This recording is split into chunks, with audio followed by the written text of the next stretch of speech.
Welcome to my YouTube channel. This is the most important lecture. It is the clinical anatomy of the upper limb. इसमें हम देखेंगे shoulder, हमारा four arm and जो है वो elbow joint and the wrist joint, सब joints की जो है वो क्लिनिकल एनाटॉमी हम इस लेक्चर में बल्कि टोटली अपर लिम्ब की जितनी भी चाहे वो जो है वो नर्व से रिलेटेड है, मसल से रिलेटेड है, आर्टरी से, वेसल से रिलेटेड है, जो भी क्लिनिकल एनाटॉमी है, फ्रैक्चर्स हैं जिसमें, तो ये वो हम इसमें आज देखेंगे।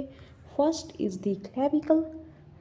Clavicle it is the most commonly fracture bone in the body, और ये अक्सर एमसीक्यूज में पूछते हैं। The fracture occur due to fall on the shoulder और the outstretched hand। अगर आप जो है वो सामने की तरफ जो है वो फॉल किए हैं तो आपका जो है वो फ्रैक्चर हो सकता है क्लेविकल का। It is most commonly fracture at the junction of the middle and outer third, that is the weakest point, जहाँ से जो है वो क्लेविकल जो है वो फ्रैक्चर करती है। जो हमारा जंक्शन का पॉइंट होता है वहाँ से वो वीक होती है। ये आप देख सकते हैं एक्सरे ऑफ द क्लेविकल, और it is the subcutaneous bone, so you can palpate. ये आप देख भी सकते हैं, ये प्रोमिनेंट बोन है द लेट, इसीलिए ये जो है वो मोस्ट कॉमनली फ्रैक्चर बोन है। लेटरल फ्रैगमेंट की बात करें, depressed by the weight of the arm. Lateral segment जो है वो आर्म की वेट की वजह से नीचे की तरफ डिप्रेस हो जाता है।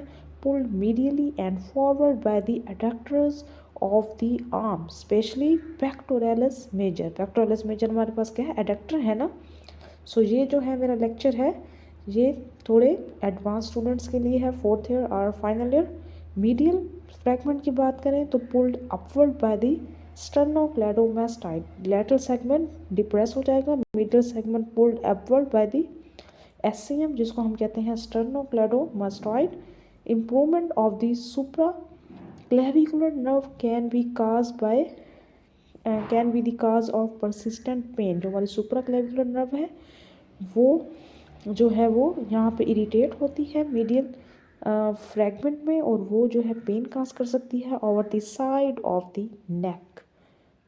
हमने स्कैपुला का देख लिया, अब हम देखते हैं ह्यूमरस की clinical anatomy. Fracture of the proximal and की अगर बात करें, ह्यूमरस हेड फ्रैक्चर में अकर एंटीरियर और posterior dislocation of the shoulder, ठीक है, जिसमें हमारे पास एंटीरियर एंड एंटीरियो इन्फीरियर डिसलोकेशन हमारे पास कॉमन है। ग्रेटर ट्यूबरोसिटी फ्रैक्चर की बात करें तो ये डायरेक्ट ट्रॉमा की वजह से होता है, dislocation of the shoulder joint, और due to violent contraction of the supraspinatus muscle. इसकी वजह से भी हो सकता है क्योंकि सुप्रास्पाइनेटस मसल हमारा यहीं पे आके इंसल्ट होता है। Bone fragment will have the attachment of the rotator cuff muscles. हमारे सारे जो रोटेटर कफ हैं वो हमारे ग्रेटर एंड लेसर ट्यूबरकल पे आगे अटैच होते हैं, तो उन मसल्स के टेंडन्स को भी जो रोटेटर कफ टेंडन्स हैं उनको भी ये इन्वॉल्व कर सकता है जब जो है वो ग्रेटर ट्यूबरोसिटी फ्रैक्चर हो।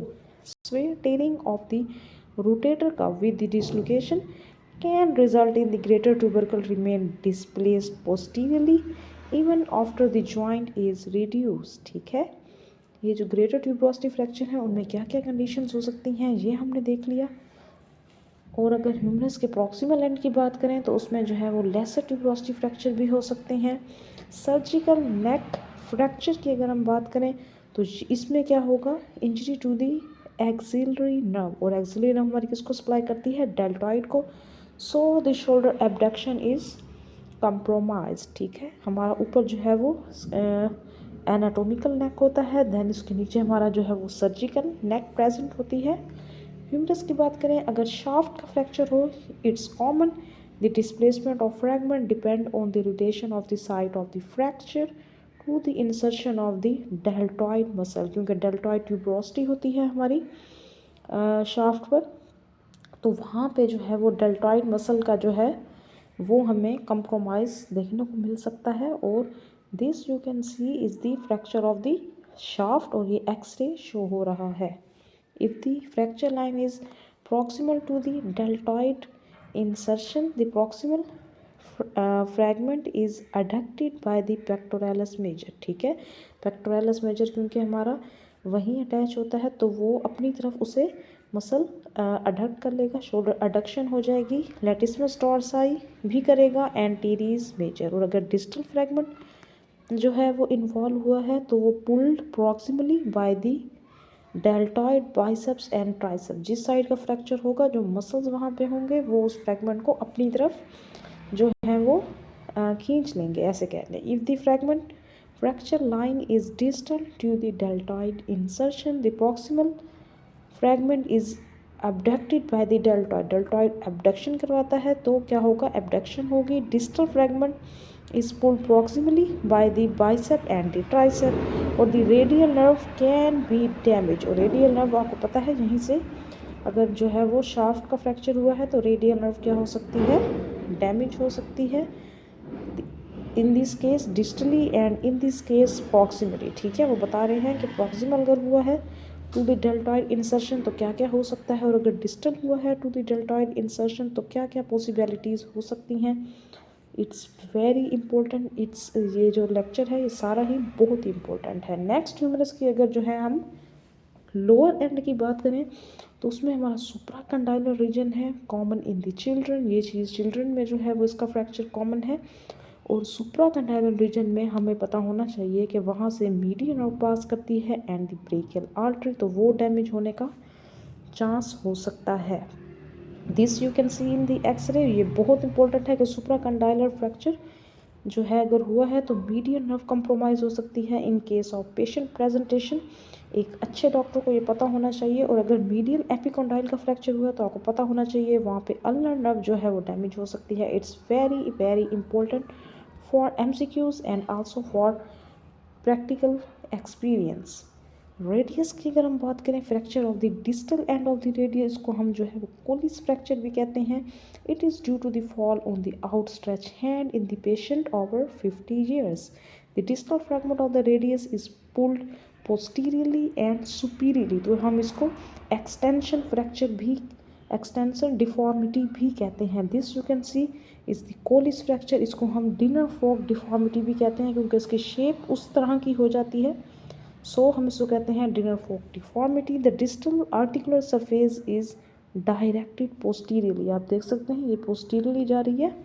Posterior displacement produce a posterior hump.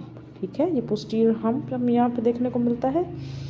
और डिफॉर्मिटी जो मैंने आपको बताया, इसको डिनर फॉक डिफॉर्मिटी कहते हैं because the forearm and the wrist resemble the shape of the dinner fork. और इसके बिल्कुल ही अपोजिट हमारे पास एक कंडीशन होती है जिसको हम कहते हैं Smith fracture, Colles fracture and Smith fracture.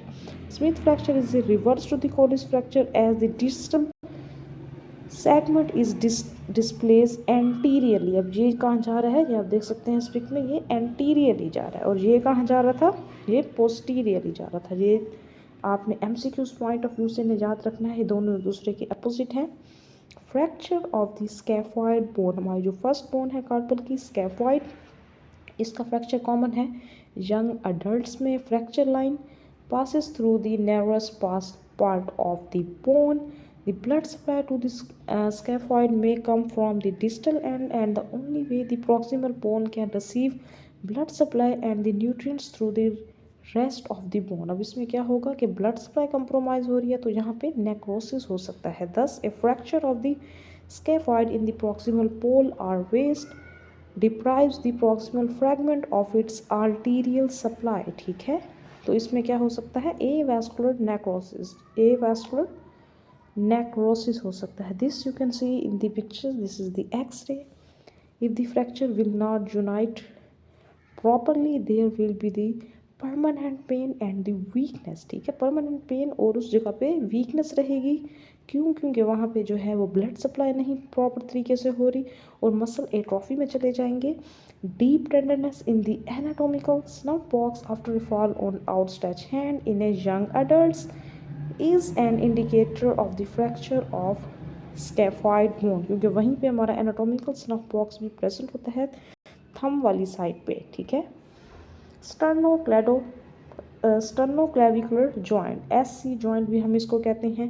Occasionally dislocated because of strong ligaments around. ठीक है, इसमें टू जो है वो डिसलोकेशन है, एंटीरियर एंड पोस्टीरियर।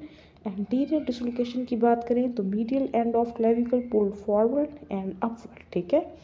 ये हमारी एंटीरियर, क्योंकि आगे की तरफ आएगा तो एंटीरियर डिसलोकेशन होगी, और पोस्टीरियर डिसलोकेशन क्या होगी, medial end of clavicle pulled backward which में press trachea oesophagus and greater vessel in the root of the neck. Sternocleidomastoid होता है, ये हमारा medial end of the clavicle और डिस्टर्नम जो है वो मिलके जॉइंट बनाते हैं, this you can C.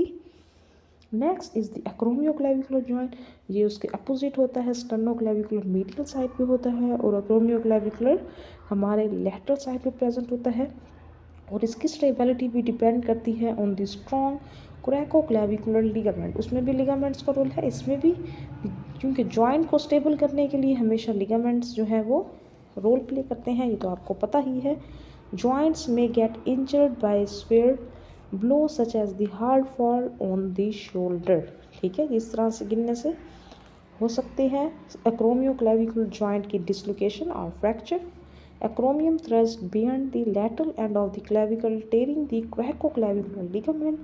This condition is called shoulder separation, as the shoulder separate, यहाँ पे shoulder separate हो जाता है from the clavicle because of the weight of the upper limb। इसको हम shoulder separation भी कहते हैं जब इसका जो है वो फ्रैक्चर हो जाए।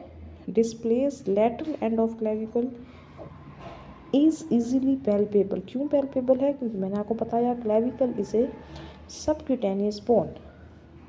शोल्डर जॉइंट की बात करें तो it is most commonly dislocated in case of large joints. Large joints में ये कॉमनली डिसलोकेटेड जॉइंट है, और इसकी inferior dislocation is most common.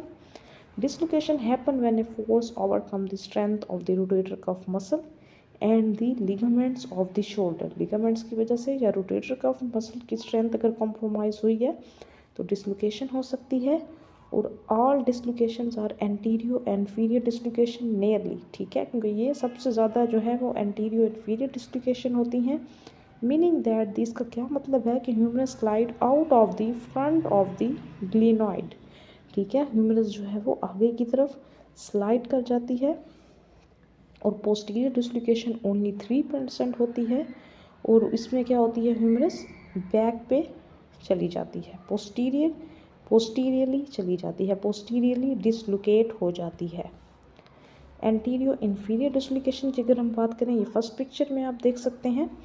Sudden violence applied to the humerus when the joint is fully abducted. जब fully abducted हो तब ये weakest point है, यहाँ पे डिसलोकेट हो सकता है। The humerus head moves downward onto the inferior weak part of the capsule which tears. The humerus head come to lie inferior to the glenoid fossa। ये glenoid fossa था, humerus head नीचे आ गया है। The acromion act as a fulcrum and the head of the humerus is pulled upward and forward by the strong flexors and adductors। Next हमारे पास है posterior dislocation। It is due to the direct violence to the front of the shoulder, और इसमें क्या होगा, shoulder loses its rounded appearance as the greater tuberosity is no more bulging laterally। इसमें जो है posterior dislocation में humerus का head posterior dislocate हो जाएगा, और इसमें axillary nerve can be damaged। Next is the elbow joint। This we will discuss from our next lecture। Thank you।